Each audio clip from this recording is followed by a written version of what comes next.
Pernahkah kalian merasa hidup kalian stagnan? Kalian sudah berusaha keras, kalian sudah mati-matian, tapi sepertinya progres kalian stagnan, bahkan cenderung melambat. Jangan-jangan ada yang salah dengan mindset kalian. Di video kali ini, saya akan bongkar semuanya. Jangan-jangan ada nasihat yang perlu direvisi, atau ada nasihat yang perlu diperbaiki. Karena nasihat itu seringkali justru membuat Anda stagnan.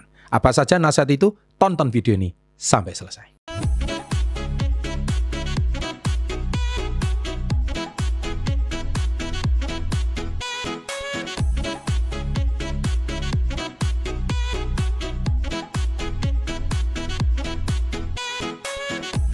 Welcome to Success Before 30 Business and Financial Mentoring.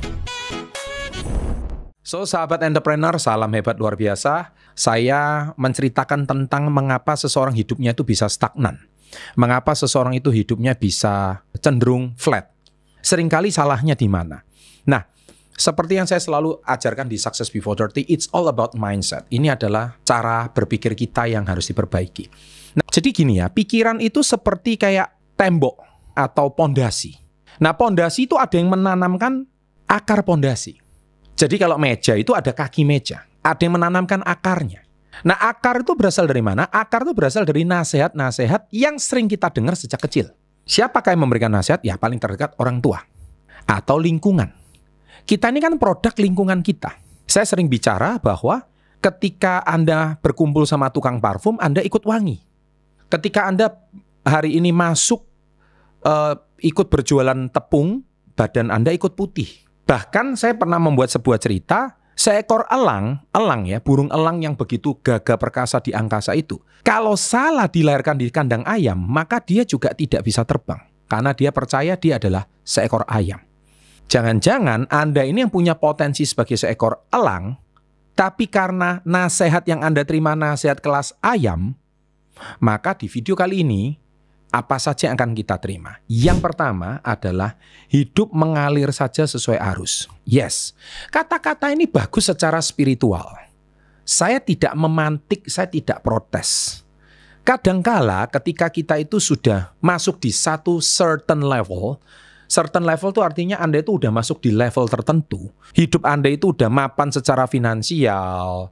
Kemudian Anda itu sudah punya waktu yang berkualitas untuk keluarga. Boleh Anda ngomong seperti itu. Kemudian anak-anak Anda sudah lulus kuliahnya semuanya. Boleh Anda bicara seperti itu. Tapi kata-kata ini diucapkan untuk orang yang belum punya pekerjaan. Kata-kata ini diucapkan untuk pengangguran. Kata-kata ini diucapkan untuk orang-orang yang bahkan gajinya aja masih kadang iya kadang enggak. Karirnya aja masih belum menetap. Terus Anda menggunakan kata-kata ini sebagai pondasi. Nah, ini yang bahaya. Nah, jangan-jangan Anda akhirnya ketika Anda merasakan kesulitan hidup, Anda menggunakan kata-kata ini sebagai pedoman. Ini yang buyar. Jadi jangan takut mengambil inisiatif untuk menentukan arah hidupmu sendiri. Karena seringkali kita hanya menggunakan nasihat ini sebagai pedoman hidup kita. Akhirnya kamu tidak merasa puas dengan pekerjaanmu, dan akhirnya kamu menyesal karena kamu tidak mengikuti impianmu. So, hati-hati ya dengan kata-kata ini. Kata-kata ini cocok kalau untuk orang yang hidupnya sudah settle. Oke? Nah, itu pesan saya. Yang kedua, jadilah dirimu sendiri. Orang malas itu seringkali punya alasan. Orang yang stagnan itu seringkali punya alasan. Ya memang begini, ya memang begitu. Dan seringkali dia cenderung menyalahkan lingkungan yang di luar. Dia tidak pernah mau menyalahkan dirinya sendiri. Dia selalu menyalahkan pemerintah, menyalahkan keadaan, menyalahkan bosnya, menyalahkan teman sekantornya. Nggak ada satupun yang salah kecuali dirinya sendiri. Diri sendiri yang paling benar. Nah, ini seringkali nasihat yang menurut saya, jadi contoh ya, kamu itu punya kebiasaan suka menunda pekerjaan. Ketika kamu ditegur, kamu berpikir, ini memang diriku. Gitu. Ya, gua sudah begini, saya sudah nggak mau berubah ya, jadilah dirimu sendiri gitu. Lu kalau mau ya jadilah orang lain. Bos, saya mau nanya sama kamu gitu loh. Kamu mau cari kerjaan di mana seperti itu? Ya mending kamu usaha sendiri aja, jangan ikut orang dong. Kalau kamu hari ini ikut orang, ya turuti kemauan perusahaan, turuti kemauan bos gitu loh. Ini bukan perusahaan bapak lo.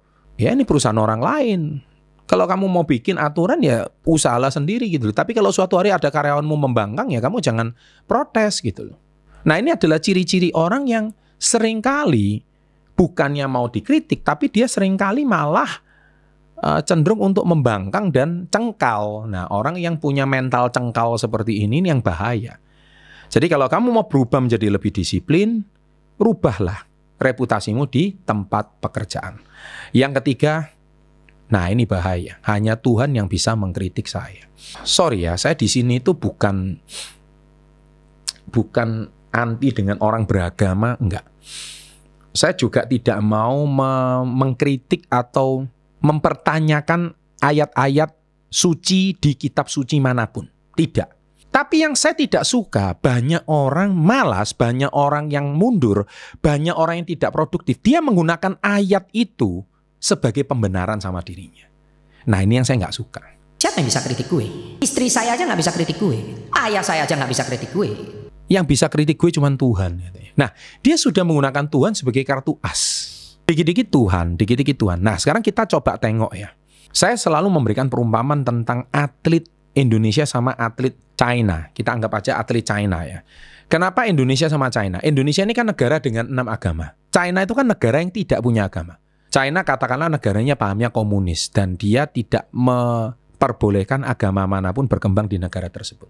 Kalau kita lihat kolom netizen, kita lihat China itu, wah itu negara kafir, negara nggak punya Tuhan, bla bla bla bla. Sebelum Anda komen, malu kita kalau komen sama China.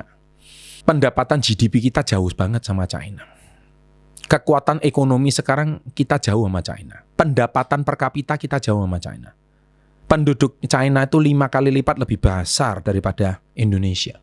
Kekuatan ekonomi, kekuatan militer nggak usah dipertanyakan. Atlet olahragawan, China itu Olimpik selalu nomor 1, nomor 2 setelah Amerika dan China. Indonesia syukur-syukur bisa masuk. Kemarin ya lumayan lah Indonesia bisa masuk berapa? 20-30%. Dapat 2 medali emas. China itu medali emasnya itu puluhan. Bahkan kadang-kadang bisa mendekati 100. Pertanyaan sekarang saya satu. Orang China itu kalau salah, dia nggak pernah loh ngomong Tuhan. Karena mereka nggak punya Tuhan. Kalau salah dievaluasi, diperbaiki. Dia nggak anti dengan kritikan. Dia kalau salah, diperbaiki, evaluasi salahnya di mana, problemnya di mana, spot science-nya seperti apa, nutrisinya seperti apa, gizinya seperti apa, kesehatan mentalnya ada psikolog sendiri. Jadi satu orang atlet itu ditangani 4 orang profesional. Makanya, dikit-dikit hanya Tuhan yang bisa mengkritik saya. Lalu ini kan cilaka ini. Saya selalu bilang, do the best, be the best, God take care the rest. Lakukan yang terbaik, berjuang yang terbaik, Tuhan akan menyempurnakan. Saya loh nggak pernah antri dengan, saya juga punya Tuhan gitu loh.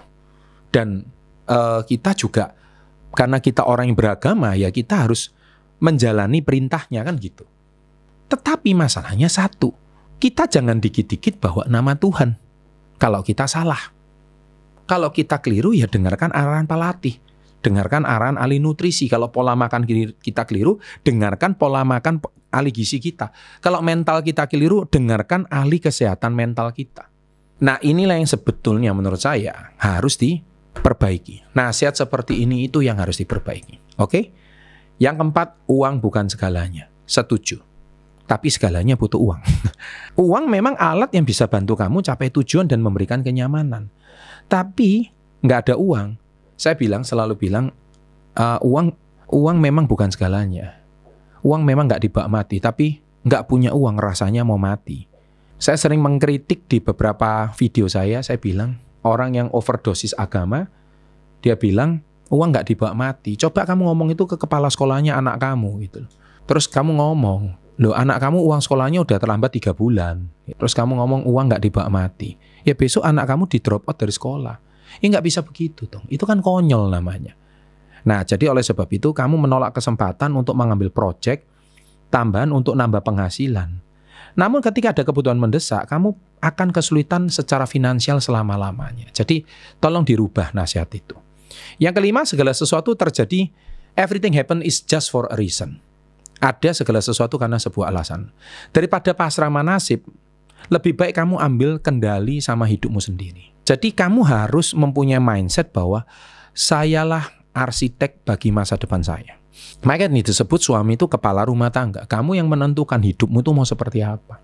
Kamulah yang menjadi alfa. Anakmu lain kali mau sekolah di mana. Kamu harus mengembangkan kendali dalam hidup kamu. Kalau kamu seorang istri, ya harus komunikasikan dengan suami. Suami setiap hari bekerja, pagi, siang, malam, mencari nafkah. Istri harus memastikan rumah tangganya nyaman. Jadi terjadi komunikasi dan terjadi sebuah komunikasi yang baik. Sehingga rumah tangga ini berjalan dengan mulus gitu. Kalau kamu nggak dapat beasiswa contohnya, karena kamu nggak persiapkan diri dengan baik. Bukan ngomong Tuhan belum berkehendak, nggak bisa begitu.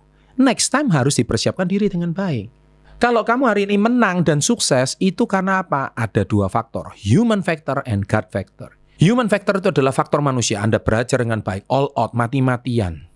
Anda belajar sampai tengah malam, kalau perlu sampai subuh, tidurnya kurang. Tapi memang juga ada faktor Tuhan. Jadi Tuhan memang sudah tahu kamu kerja keras, and God take care the rest. Jadi Tuhan yang akan menyempurnakan semuanya. Jadi jangan berarti, wah ini belum rezeki Pak, ini Tuhan belum ngasih rezeki. Itu saya nggak suka dengan kata seperti itu. Kenapa kok dikit-dikit bawa nama Tuhan sih belum ngasih rezeki? Kamunya aja yang belum berusaha keras gitu loh.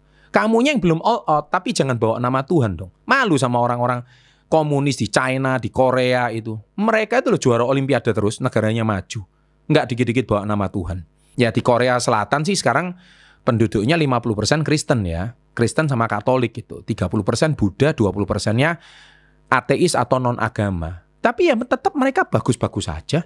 Padahal mereka nggak dikit-dikit bawa nama Tuhan gitu loh. Ya itu tolong direnungkan.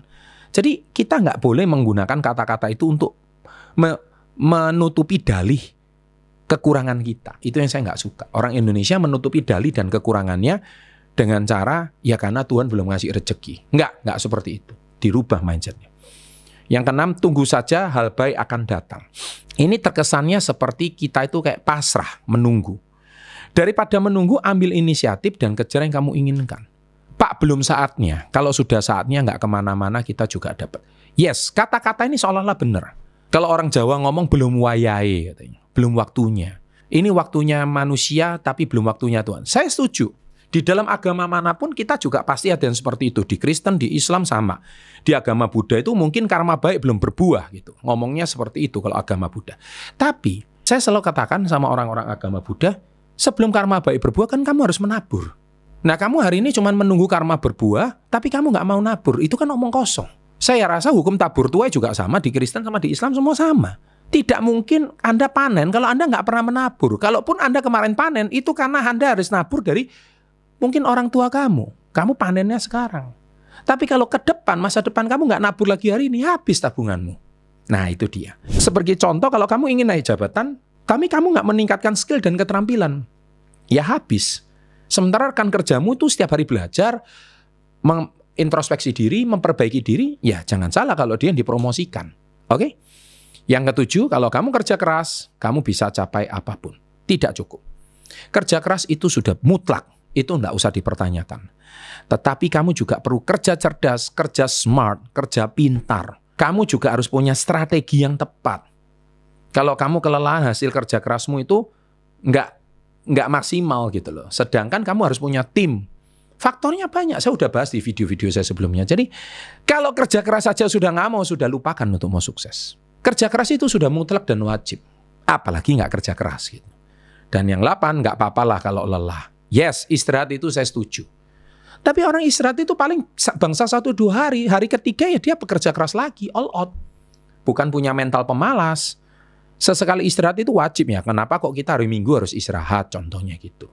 Kalau yang Muslim kenapa harus Jumatan, sholat bagi yang pria? Anda punya waktu istirahat sejenak. Kalau mungkin di negara-negara Arab, justru liburnya bukan hari Minggu, tapi liburnya hari Jumat, Sabtu, Minggu malah masuk gitu. Saya pernah ke Oman, saya juga pernah ke Uni Emirat Arab. Minggu itu justru seperti kayak hari Senin gitu. Karena mereka Jumatnya libur. Sabtunya sudah kayak hari Minggu, Minggunya malah masuk kayak Senin gitu. It's okay. Jadi setiap kali Anda merasa lelah, kamu memilih untuk bersantai, menunda pekerjaan, ya jangan salah kalau kamu ketinggalan. Dan nasihat yang ke-9, semua akan indah pada waktunya. Setuju. Perubahan nggak akan terjadi kalau kamu nggak mengambil tindakan aktif. Contoh kamu bermimpi jadi penulis terkenal, tapi kamu nggak pernah mau menulis, nggak pernah mau belajar, nggak pernah mau improvisasi diri. Terus kamu ngomong semua akan indah pada waktunya. Ini kan sebuah kata-kata yang menurut saya adalah kata-kata frustasi ya. Kata-kata orang gagal, yaitu semua akan indah pada waktunya. Itu kata-kata penghibur diri. Bedakan kata-kata mental kuat sama kata-kata menghibur diri. Jadi kalau kata-kata menghibur diri itu adalah sebuah kata-kata yang muncul seperti ini. Ini kan self-talk, self-afirmasi. Semua akan indah pada waktunya. Harusnya gimana Pak? Harusnya dievaluasi kenapa saya gagal. Harusnya dievaluasi kenapa kok omsetnya turun. Harusnya dievaluasi kenapa ini terjadi. Memang harus peras otak. Ya mau gimana lagi. Baru kita akan menemukan caranya kalau kita mau maju. Bukan ya semua akan indah pada waktunya. So 9 nasihat ini menurut saya kita harus sedikit evaluasi. Apakah benar kata-kata itu? Kata-kata itu benar kalau kamu sudah mencapai certain level. Saya sudah bilang. Kalau kamu sudah mencapai level tertentu, oke, kata-kata itu bukan salah gitu loh. Ini semua 9 nasihat itu nggak ada yang salah loh ya. Saya nggak ada yang anti dengan 9 nasihat. Tapi jangan jadikan itu sebagai dalih ketika Anda itu mengalami kegagalan. Itu aja poin saya. Ketika Anda mengalami kegagalan, Anda jadikan kata-kata itu sebagai dalih. Ya siap-siap kamu tidak bertumbuh, siap-siap kamu mati, siap-siap kamu fix mindset, siap-siap kamu nggak berkembang. So saatnya berubah, hentikan kebiasaan tersebut, ambil kendali atas hidupmu, dan suksesmu akan menunggu. Yang Anda sudah berjuang aja belum tentu sukses, apalagi kamu nggak berjuang. Video saya kali ini, semoga 9 nasihat yang salah ini atau perlu direvisi ini bisa kita telaah kembali. Dan semoga Anda bisa merevisi dari 9 nasihat yang mungkin Anda pegang selama hidup sejak kecil. Semoga mentalmu membaik, jangan lupa like-nya, and always salam hebat. Luar biasa.